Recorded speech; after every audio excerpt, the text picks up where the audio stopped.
I think there's quite a few people who are ready to do small-scale, very low-risk experiments that are looking at actually how the chemistry and the physics actually occurs. These are small, relatively small, and they try to look at the mechanisms by which particles form and how they reflect and whether or not they impact the ozone or other things that would be deleterious. They're ready to go, but there's no money. There's no funding for these projects. It's the government that is holding back on the social license. And I think what's happened in the last few months is that the National Academy of Sciences, for the first time, was asked by the government to produce a report, and that report on geoengineering recommends research, and this has begun to open the door to thinking about funding.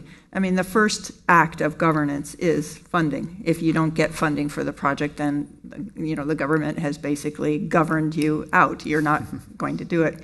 So I think we have cataloged a number of very important experiments, which happen to also be very important for climate science. One of the ironies of most of the geoengineering technologies that are out there is that they involved either aerosols or clouds, and those are two of the things that have a lot of the uncertainty in climate models. In understanding how the climate works comes from not having a very good understanding of how aerosols behave and how clouds behave.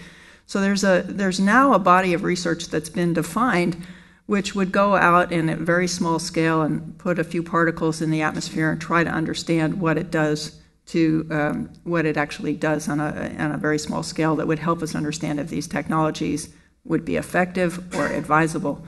And I think those are the two first things that really have to go forward at small scale and at low risk. So I think there are quite a few scientists that are ready to go. I don't think they're waiting for a social license. I think they believe in this. What we need is funding to move forward.